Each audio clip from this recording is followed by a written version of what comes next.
My name is Emilie Kasperbauer, and today I will be sharing my human milk project. Lactation is a vital stage for a mother, as breastfeeding a baby comes with many benefits.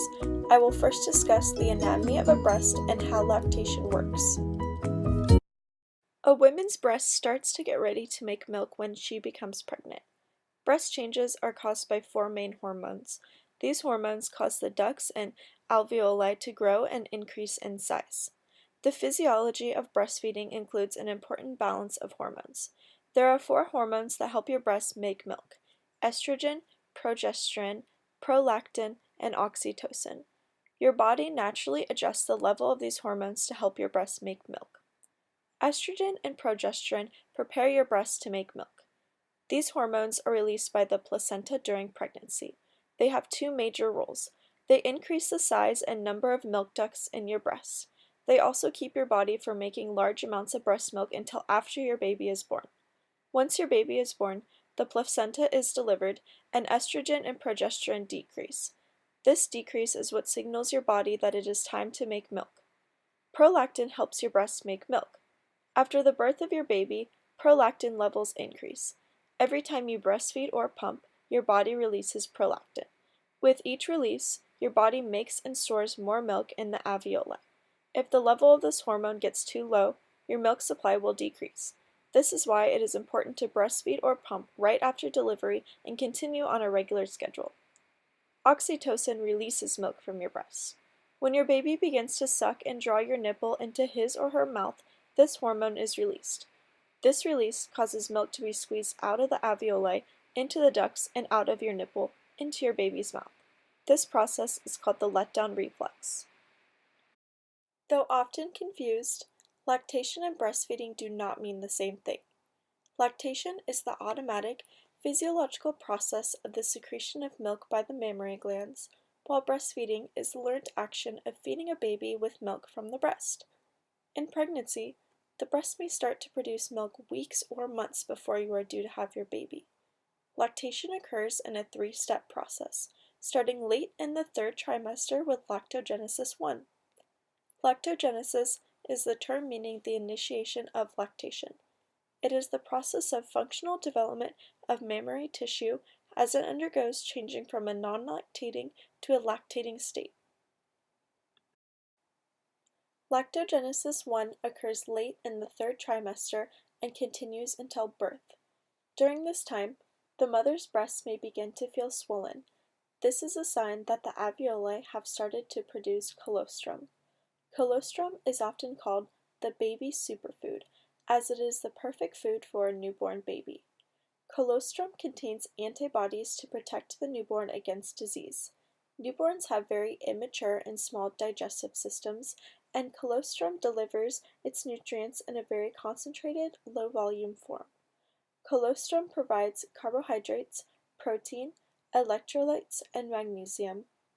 As breast milk changes from colostrum to mature milk, the concentration of immune factors and antibodies decrease, but the volume of breast milk greatly increases, as well as lactose and protein content. Lactogenesis 2 occurs 2 to 5 days postpartum. During this stage, the breasts may feel warm and become swollen if they are not drained frequently. If the mother does not breastfeed, her breast will stop producing mature milk and start producing colostrum again, and then finally stop producing milk altogether. The breast will begin to produce colostrum after 3 days without milk removal. In lactogenesis 2, an increase in the production of lactose, glucose, and milk lipids will occur, as well as a decrease of the production of protein, sodium, chloride, nitrogen, and magnesium. As milk supply and fat content stabilizes, the infant will begin to feed about every 3 hours. Milk content is increased because of the increased blood supply to the mammary glands in the breast. Lactogenesis 3 occurs about 10 days postpartum. Though lactogenesis 1 and 2 were controlled by hormones or the endocrine system, lactogenesis 3 is controlled by the autocrine system, aka supply and demand. The breast will continue to make milk indefinitely as long as milk removal continues.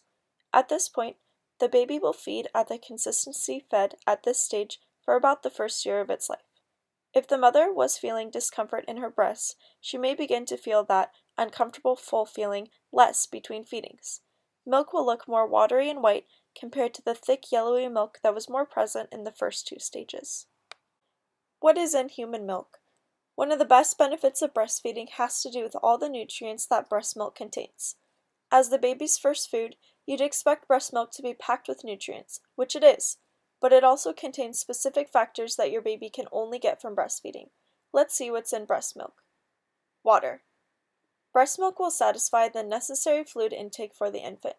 Breast milk will keep the baby hydrated, though signs of dehydration should always be monitored. Macronutrients. Though the composition of milk changes as mothers go through the stages of lactogenesis, typical breast milk is made of about 6% protein, 39% carbohydrates, aka lactose, and 55% fat. Fat is the most prominent macronutrient, and it has an important role in supporting the baby's rapid growth. Carbohydrate is next, supporting the baby's brain, followed by a small amount of protein that aids in tissue development. Vitamins and minerals. Breast milk contains vitamins and minerals that support healthy growth and organ function, as well as help build your baby's teeth and bones. DHA. DHA is a polyunsaturated fatty acid that helps develop the baby's nervous system, as well as aid healthy brain and eye development. In addition to these basic ingredients, breast milk exclusively contains millions of immune-boosting cells, over 200 complex sugars that act as prebiotics, feeding good bacteria into your baby's gut. More than 40 enzymes. The ones in milk have jobs such as aiding your baby's digestion and immune system. A lot of hormones that can help regulate your baby's appetite and sleep patterns, as well as the bond between you and your baby. Antibodies that can protect your baby against illnesses and infections by neutralizing bacteria and viruses. These antibodies can develop in response to bacteria and viruses in your baby's saliva and then be expressed in the milk. Lactation needs to be supported by proper feeding positions. It is essential that the baby is comfortable during feeding times, or else he or she may not be able to properly suck out the milk. The four most common positions are shown in the diagram: the cradle hold, the cross cradle hold, the football hold, and lying down. It is a good idea to change breastfeeding positions from time to time to allow your breast to completely empty. No matter the position, it is important to support your body so you are not uncomfortable, support your breasts, support your baby, making sure the baby is comfortable and secure, and support yourself by making sure you are relaxed before, during, and after breastfeeding. This makes the experience much more enjoyable and easier for both you and the baby. There are certain positions that need to be avoided when breastfeeding, including hunching over your baby, having your baby's body and head facing different directions, and holding your baby's body far away from the breast. While breastfeeding, it is important to make sure you are not forcing latching and you do not put the breast in the baby's mouth until the baby's mouth is completely open. Lastly, drinking water between breastfeeding sessions is essential. Lactation also needs to be supported by healthy lifestyle habits. Women who are breastfeeding have slightly higher nutritional needs than women who are not. Women only need to be consuming about 500 more calories per day in the first 6 months of breastfeeding and 400 calories per day after. Plentiful macronutrient intake is supported by a diet consisting of whole grains, fruits, and veggies. Mothers should also eat a variety of different flavors to expose the baby, but should avoid any offensive flavors like spicy foods or garlic. Offensive flavors could be expressed in the breast milk and cause the baby to have an unpleasant experience. Breastfeeding mothers should also be sure to drink about an extra 32 ounces of water a day. Mothers should limit their caffeine intake as babies can be sensitive. Breastfeeding mothers should not put themselves on diet restrictions when trying to lose weight, especially diets that restrict calorie intake. A mother should never be on a diet where she eats less than 1,800 calories a day while breastfeeding. A breastfeeding mother should also not drink alcohol excessively and be sure to wait 3 to 4 hours after alcohol consumption to breastfeed their baby. A mother can use a method called pump and dump to rid the alcohol and tainted milk from her body before feeding. Breastfeeding mothers should also not smoke or use any kind of drugs that have not been pre-approved by a doctor while breastfeeding, as it can be expressed in the milk. Nicotine, for example, can cause restlessness, fussiness, and nausea in babies and can also inhibit the mother's milk supply. An issue supporting lactation is having a low milk supply. Though this issue only affects a small percentage of breastfeeding mothers, I learned over a phone interview that my aunt, who will be called P for her privacy, experienced this. P did not know she had a low milk supply and found out when she took her baby Joey for a checkup. Joey was fussy, so P began to feed him and the doctor watched her feeding technique and found that Joey was not latching properly. Joey was not able to get the breast milk out easily, which most likely also contributed to him being low on the length for age and weight for age percentile. P did not want to give up on breastfeeding, but it was important that her baby was getting the nutrients he needed to develop healthily. Her doctor instructed her to change the position she was breastfeeding in. She went with more of a cradle hold position, whereas she had described her method before to be more like a football hold. Proper technique enables proper latching.